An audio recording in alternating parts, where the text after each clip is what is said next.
मैं हूं अभिषेक कुमार तिवारी और आप देख रहे हैं टेक्निकल लोफिट।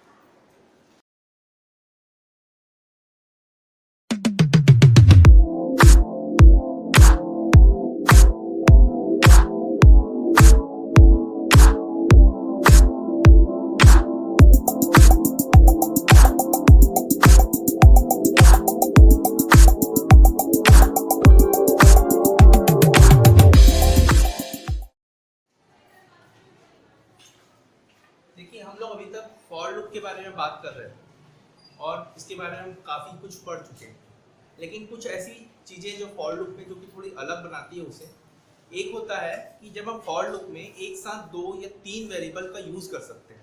एक सबसे बड़ी खासियत है कि फॉर लूप के अंदर भी हम लोग फॉर लूप में जहाँ से आपका ब्रैकेट स्टार्ट होता है और एंड होता है, उनके बीच में भी आप चाहो तो एक कई वैल्यू को यूज़ कर सकते हो, लेकिन उन वैल्यू को यूज़ करने का जो तरीका होता है वो थोड़ा अलग होता है।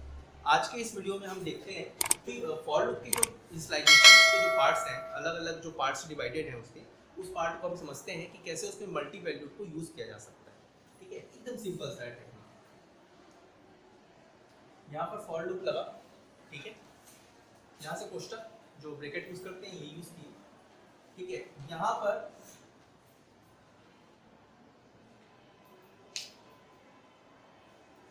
इनिशियलाइजेशन है, ठीक है, यहाँ सेमी कॉलम है, ये जो बेसिक होता है,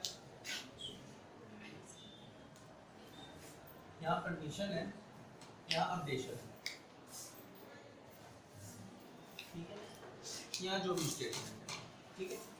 अब यहाँ पर बात ये आ रही है कि हम चाहते हैं यहाँ जो इनिशियलाइजेशन है इसमें 3 वैल्यू यूज हो जाए या 2 वैल्यू यूज करते हैं, ठीक है। 2 वैल्यू का जनरली देखो तो यहाँ पर मैं चाह रहा हूँ 2 वैल्यू यूज करना, ठीक है, और दोनों वैल्यू कैसे हो आउटपुट पर, ठीक है, 1 2 3 4 5 6 7, ठीक है, इस तरह से बराबर चले,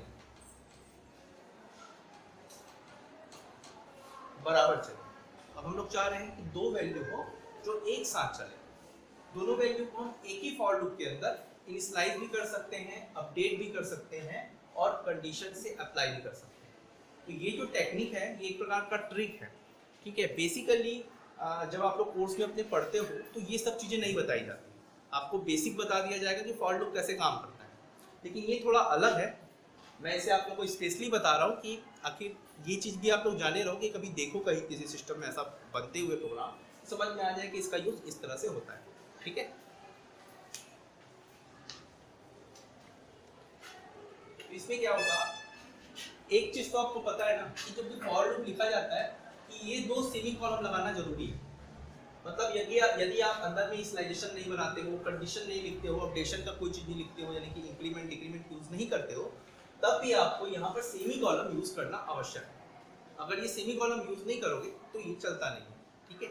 अब यहाँ पर बात हो रही है इस इनिशियलाइजेशन में हम 2-3 वैल्यू को भी रख सकते हैं, ठीक है, और यहाँ पर कंडीशन भी अप्लाई कर सकते हैं, और उन कंडीशंस में वो जिनके साथ दोनों एक साथ मैच भी करेगा और दोनों मैच करे और वो आगे रन करेगा, ठीक है, ऐसा हम चाहते हैं। तो यहाँ पर हम लोग यूज करते हैं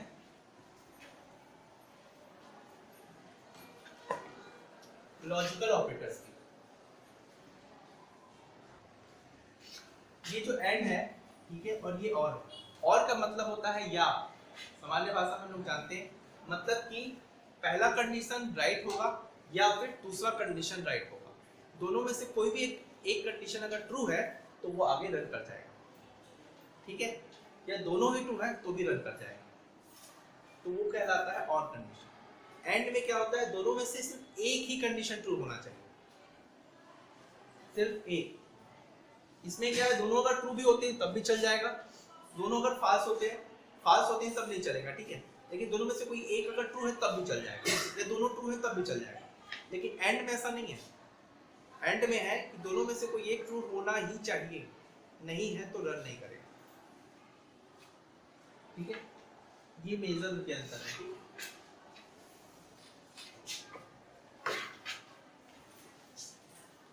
तो यहाँ पर जो बीच में कंडीशंस थे, हमको अगर हम लोग दो वैल्यूज को इनिशियलाइज कर रहे हैं, अगर 2 वैल्यू को इनिशियलाइज किया जा रहा है तो उन 2 वैल्यू के बीच में लॉजिकल ऑपरेटर का यूज किया जाता है। ताकि उस कंडीशंस को सेटिस्फाइड किया जा सके, ताकि उस कंडीशन के ट्रू होने के बाद वो आगे प्रोसेस कर सके।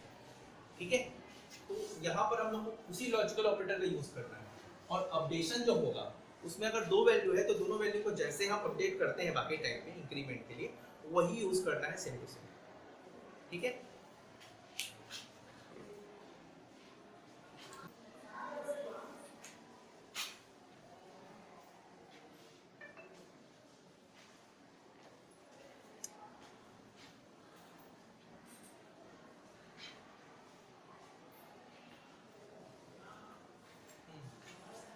देखो सबसे पहले हम लोग क्या यूज किए हैं, यहाँ पर सबसे पहले यूज किए हैश। हैश का मतलब होता है प्री प्रोसेसर। प्री प्रोसेसर मतलब studio.h, मतलब standard input output header file के अंदर जो भी सोर्स फाइल है वो पहले उसको रीड करेगा, उसे पहले एक्सेस करेगा। ठीक है, उसके बाद लिखा हुआ है हैश इंक्लूड conio.h, मतलब console of input output header file. ठीक है, वो उस हेडर फाइल के अंदर जो इंक्लूड किया है, मतलब हैश जो प्री प्रोसेसर है वो उसे पहले कैप्चर करेगा और उसे पहले एक्सेस करेगा। ठीक है, उन दोनों को एक्सेस करने के बाद वो आता है मेन फंक्शन में, जो कि एक मेन फंक्शन है। इस फंक्शन के अंदर ही हम किसी प्रोग्राम को लिखते हैं। अगर आप प्रोग्राम में मेन फंक्शन नहीं लगाते हैं तो प्रोग्राम रन नहीं होता। तो यहाँ पर हमने मेन फंक्शन लगाया और यहाँ पर वेरिएबल पास करना है, इसलिए हमने इसके पहले इंट लगाया। इंट मतलब इंटीजर टाइप की वेरिएबल नीचे से पास की जा सके, रिटर्न की जा सके हैंडिंग में, इसलिए यहाँ पर इंट मेन फंक्शन का यूज किया। फंक्शन में कभी भी लास्ट में सेमीकोलन यूज नहीं किया जाता, इसलिए ये ओपन रहेगा। ठीक है, यहाँ से कर्ली ब्रैकेट स्टार्ट हुआ, यहाँ से प्रोग्राम की बॉडी स्टार्ट होती है और प्रोग्राम की बॉडी में यहाँ पर मैंने क्या किया है, इंट आई की वैल्यू और जे। ठीक है, ये दो वैल्यू को हम लोग यहाँ पर वेरिएबल को डिक्लेयर किए हैं। ठीक है, यहाँ पर हम लोग क्या किए हैं, वेरिएबल डिक्लेयर किए। ठीक है, यहाँ पर ये जो दो इन दोनों का जो यूज किया गया है, ये जो सिंबल है, ठीक है, क्या बोलते हैं इसको, बैक स्लैश बोलते हैं, स्लैश बोलते हैं। इस स्लैश का यूज किया गया है, इसका यूज डबल स्लैश का यूज किसी कमेंट के लिए किया जाता है। ठीक है, जो क्लास नहीं दिए थे, जो क्लास अटेंड नहीं भी किए हैं, उनके लिए भी ये वीडियो काम आ जाएगी। ये जो बन रहा है ये भी काम आएगा उनके लिए। तो यहाँ डबल स्लैश का यूज हम लोग कमेंट के लिए करते हैं, सिंगल लाइन कमेंट के लिए डबल स्लैश का यूज करते हैं। यहाँ पर हमने एक अगला फंक्शन बनाया क्लियर स्क्रीन, जिसका मतलब होता है स्क्रीन को क्लियर करने के लिए यूज किया जाता है। ये एक फंक्शन है जो कि conio.h मतलब हेडर फाइल का ही पार्ट है। ठीक है, यहाँ पर क्लियर स्क्रीन फंक्शन का यूज किया गया है। उसके बाद यहाँ से शुरू होती है फॉर लूप। ठीक है, फॉर लूप हमको पता है, अगर हमको कोई भी चीज को रिपीट करना होता है, किसी प्रोग्राम को बार बार यूज करना रहता है, ठीक है, किसी एक कंडीशन के टर्म के आधार पर हम बार बार रिपीट करना चाहते हैं, तब हम यहाँ पर लूप का यूज करते हैं। और हमने यहाँ यूज किया है फॉर लूप। फॉर लूप के अंदर i की वैल्यू हमने 1 स्लाइस की है और यहाँ पर i जो है वो 5 से छोटा होना चाहिए, ऐसा करके कंडीशन सेट किया है। ठीक है, और यहाँ पर प्लस प्लस i का यूज किया है, मतलब ये इंक्रीमेंट के लिए यूज किया जा रहा है, जहाँ पर प्री इंक्रीमेंट यूज किया गया है।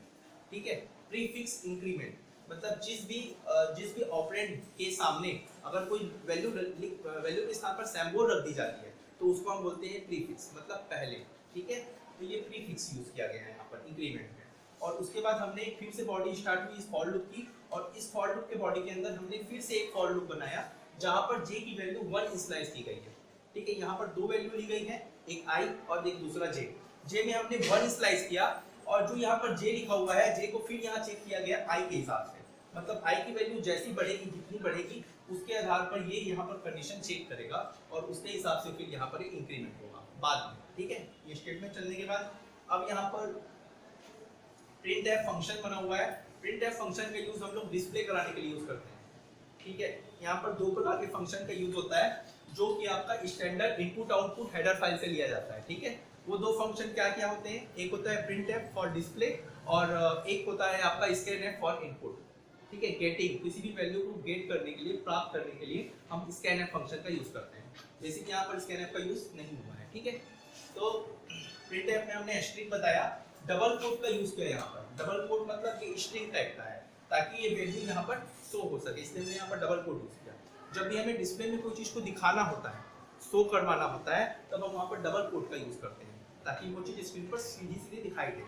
ठीक है, यहाँ पर /n का यूज किया गया। /n का मतलब होता है न्यू लाइन, और नया लाइन को चेंज करने के लिए। ठीक है, यहाँ पर ये दोनों, ये बॉडी खत्म हो गई इस फॉर लूप की, मतलब ये पहला फॉर लूप है और ये आपका दूसरा फॉर लूप है। इसी फॉर लूप को हम लोग बोलते हैं आउटर और इसी को बोलते हैं इनर। ठीक है, पहला वाला जो है आउटर है और ये इनर है। ठीक, इसकी बॉडी यहाँ से शुरू होकर यहाँ पर खत्म हुई है। ठीक है, और इसकी बॉडी यहाँ से शुरू होकर यहाँ पर खत्म हुई है। ये है और ठीक है, यहाँ से यहाँ तक खत्म हुई है। गेट से गेट से दिखा।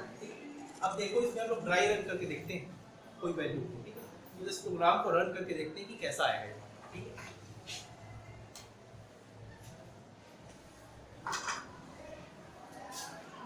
सपोज यहाँ पर i का वैल्यू 1 है और यहाँ पर j का वैल्यू b1 है ना।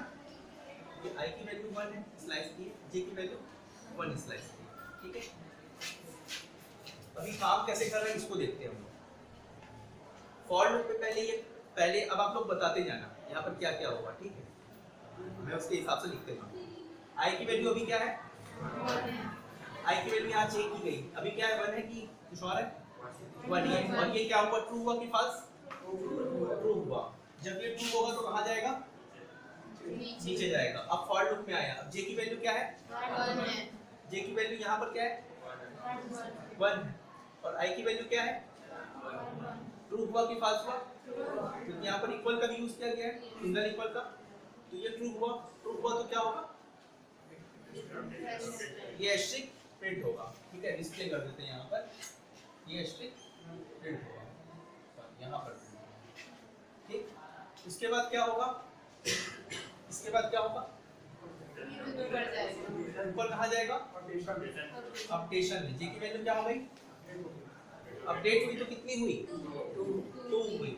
अब यहाँ पर 2 फिर चेक होगा, अब यहाँ चेक होगा तो क्या होगा, ट्रू होगा कि फॉल्स होगा। अगर यहाँ पर j एज्यूम करते हैं, मैं लास्ट वाले के लिए बोल रहा हूँ। ठीक है, ध्यान से देखना, ये j लिखा हुआ है, अगर ये 2 होगा तो ये j यानी कि j की जो वैल्यू 2 है, i की वैल्यू 1 है, तो 1 से वो छोटा हो जा रहा है ना, मतलब ये कंडीशन फॉल्स हो गई ना। 2 बड़ा हो गया, i की वैल्यू छोटी हो जा रही है उससे, तो ये कंडीशन फॉल्स हो गया। तो ये इस तरह फॉल्स होता है। ठीक है, इसको चेक कर लेना और पढ़ लेना अच्छे से। ठीक, तो यहाँ पर क्या होगा, फिर ये फॉल्स हो गया है ना, ये फॉल्स हुआ तो ये बाहर हो गया इससे। अब i की वैल्यू क्या हो गई, यहाँ से बाहर निकला, ये कंडीशन फॉल्स हो गया। अब यहाँ आया तो फॉल्स है, तो चलेगा नहीं, फॉल्स हुआ तो फिर रिटर्न हो गया पहले वाले फॉर लूप। अब यहाँ पर क्या हुई, i की वैल्यू 2। अब यहाँ स्लाइड हुआ तो i की वैल्यू क्या हो गई, यहाँ पर 2 हो गई। ठीक है, काट के 2 कर दिया। अब यहाँ पर चेक करो, हाँ ट्रू होगा, ट्रू होगा तो ये अंदर आएगा। अब j की वैल्यू क्या है, j की वैल्यू 2 कैसे होगा,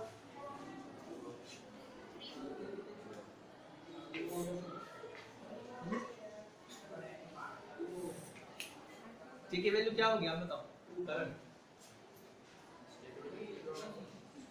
अरे पहले हो गया इनिशियलाइज, उसके बाद तो फॉल्स हो गया था ना, तो बाहर निकल के फिर ऊपर चला गया ना, तो वो 2 कैसे होगा, वो फिर से शुरू होगा j इक्वल 1 से, तब तो 2 बार चलेगा, 2 बार प्रिंट होगा ना। j का वैल्यू अभी क्या है 1 है, j की वैल्यू 1 है। अब यहाँ चेक करेगा, i का वैल्यू क्या हो चुका है 2 हो चुका है। अब इसको चेक करेगा, अभी क्या हुआ, ट्रू हुआ कि फॉल्स हुआ, ये ट्रू हुआ। अब यहाँ पर एस्ट्रिक है, इस एस्ट्रिक को यहाँ पर प्रिंट करेगा। ठीक, अब ये यहाँ से गया, उसके बाद यहाँ फिर बढ़ा, इंक्रीमेंट होगा। इंक्रीमेंट में j की वैल्यू अब क्या हो गई 2 हो गई, पहले 1 थी अब 2 हुई। अब ये i की वैल्यू क्या है, अभी 2 है, तो ये ट्रू होगा कि फॉल्स होगा, ट्रू होगा। ट्रू होगा तो फिर से एस्ट्रिक को प्रिंट करेगा, नेक्स्ट में प्रिंट किया। ठीक, अब उसकी वैल्यू 2 से फिर बढ़ी है ना, 2 तक चल गया।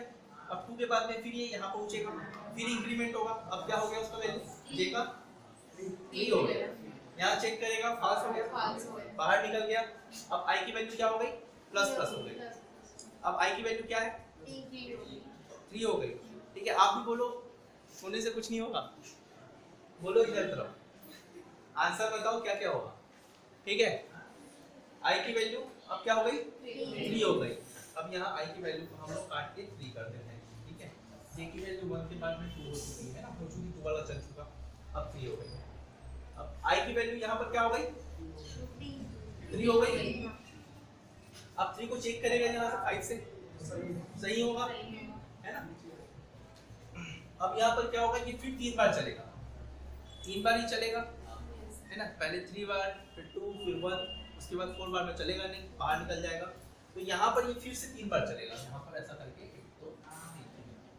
फिर एक कंडीशन में i की वैल्यू 3 से 4 हो जाएगी, फिर यहाँ पर वैसे ही चेक करेगा 4 करके, फिर ये ट्रू होगा तो फिर से j की वैल्यू 1 से स्टार्ट होगी ना, 1 से लेके 4 टाइम्स, मतलब ये चीज का 4 बार चलेगा यहाँ पर, ठीक 4 बार चलेगा। समझ में आ गया है ना कैसे काम करता है। उसके बाद में ये फिर करने के बाद फिर चेक करेगा, अब उसकी वैल्यू 4 तक हो चुकी है, 3 तक पहुंच गया, ये 4 भी हो गया, ये भी 3 हो गया है, ये भी 4 हो गया, 5 पहुंच गया हमारा लास्ट में, है ना। अब 5 पहुंचा, 5 को एक बार रन करके दिखाता हूं, ठीक है। अब 5 पहुंचा, i की वैल्यू 5 हो गई है, ठीक है। अब यहां तो चेक करेगा, तो ये क्या ट्रू हो रहा है, ट्रू है तो अंदर जाएगा, j का वैल्यू क्या है 1 है, 1 से लेके 5 तक चलेगा, तो यहां पर ये प्रिंट हो जाएगा 1 2 3 4 5 प्रिंट हो गया। अब इसकी वैल्यू क्या होगी, j की वैल्यू 5 बार चलने के बाद 6 हो गई, i की वैल्यू यहाँ 5 है, ये फॉल्स हो गई, ये फॉल्स हुई तो ये बाहर निकल गया। अब i की वैल्यू क्या हो गई 6 हो गई। अब ये i की वैल्यू यहाँ पर 6 हो गई, ठीक है 6 हुई। तो अब यहाँ चेक करेगा तो ये क्या होगा फॉल्स होगा, तो ये सिस्टम से बाहर निकल जाएगा, एंडिंग में आ जाएगा, है ना, रिटर्न यहाँ पर पहुँच जाएगा और इस तरह से ये फिर खत्म हो जाएगा। यहाँ 6 जाएगा नहीं क्योंकि वो फॉल्स हो चुका है, तो ये भी कट गया और यहाँ 6 तक गया, यहाँ से तो बाहर निकल गया, इस फॉर लूप के अंदर ही नहीं जा पाया क्योंकि वो फॉल्स हो गया ऊपर। तो ये इस तरह चलेगा। एक चीज़ का याद रखना, एक बार जब लूप चलना स्टार्ट होता है तो उसके अंदर का जो लूप है वो तब तक चलता है, शुरुआत से फिर स्टार्ट होगा। अगर यहाँ इंक्रीमेंट होकर बढ़ेगा तो ये मत मानना कि j की वैल्यू जो पहले रखे थे वही चलेगी, वो j की वैल्यू फिर से 1 से स्टार्ट होगी और वो तब तक चलेगा जब तक वो फॉल्स नहीं हो जाता, जब तक ट्रू होगा तब तक वो चलेगा, रिपीट पे रिपीट होता है और ये फॉल्स होने के बाद ही इससे बाहर निकलेगा और लास्ट वाला फॉर लूप फिर चलेगा और जब वो फॉल्स हो जाएगा तो पहला वाला लूप है स्टार्टिंग तब तो वो जाके एंड होगा, ठीक है। इसलिए इस चीज को ध्यान देना, ठीक। तो आज के लिए यही रखते हैं, कल मैं आप लोगों को फुल पिरामिड बताऊंगा एक प्रोग्राम और, ठीक है, थोड़ा अच्छे से। और आगे की टॉपिक में हम पढ़ने जा रहे हैं, मैं थोड़ा सा इंट्रो दे देता हूँ अगला क्या पढ़ना है ये सब खत्म होने के बाद। उसके बाद हम लोग पढ़ेंगे पॉइंटर, ठीक है। पॉइंटर के बाद हम लोग देखेंगे एरे या फिर फंक्शन, हाँ ठीक है। लेकिन पहले स्टार्ट करेंगे पॉइंटर, क्योंकि पॉइंटर ऑफ एरे भी होता है, पॉइंटर ऑफ फंक्शन भी होता है, तो पॉइंटर के कई भी पार्ट्स निकल जाते हैं, इसलिए पहले हम पॉइंटर को पढ़ेंगे लूप के बाद। ये जो पॉइंटर होता है इसका मतलब क्या होता है समझ लो। इसका मतलब ये होता है कि सपोज दैट आपका कोई फ्रेंड है, ठीक है, वो आपके घर का लोकेशन जानता है और मुझे आपके घर पहुंचना है कुछ भी जरूरी काम से। अब मुझे आपके जब घर तक पहुंचना है और मुझे आपका लोकेशन नहीं पता है, लेकिन जो आपका दोस्त है, ठीक है, उससे मेरी अच्छी दोस्ती है, उससे अच्छी पहचान है, तो मुझे आपके घर तक पहुंचना है, तो जिसके पास लोकेशन होगा वही तो मुझे वहां तक लेके जाएगा। तो इसका मतलब ये है कि जो भी वेरिएबल जहां भी स्टोर होती है कंप्यूटर के अंदर, उसके लोकेशन के माध्यम से कोई और वेरिएबल उस लोकेशन का उपयोग करते हुए उसकी वैल्यू के साथ कोई ऑपरेशन परफॉर्म कर पाता है, उसे ही बोलते हैं हम लोग pointer. Pointer is the holder of location, address holder, ठीक है, शॉर्टकट में बोलते हैं। पॉइंटर क्या है, जो एड्रेस को होल्ड करके रखता है। Pointer is a one variable that can hold other variable address, जो दूसरे वेरिएबल के एड्रेस को होल्ड करके रखता है अपने पास, वो कहलाता है पॉइंटर। और हो सकता है भाई जिसके पास एड्रेस का पता है वो उसके साथ ऑपरेशंस, मतलब उसे कोई भी काम करवाना है तो वो काम भी करवा सकता है। जिसके पास का घर का पता है, जो उसका दोस्त है जिसको घर का पता जानता है, वो सारे काम करवा सकता है। तो किसी भी प्रकार का ऑपरेशंस पॉइंटर के द्वारा किया जा सकता है। ये टॉपिक हम लोग पढ़ेंगे नेक्स्ट में, इस फॉर लूप के बाद। कल मैं आपको एक प्रोग्राम बताऊंगा पिरामिड का, उसके बाद फिर पॉइंटर स्टार्ट हो जाएगा, ठीक है।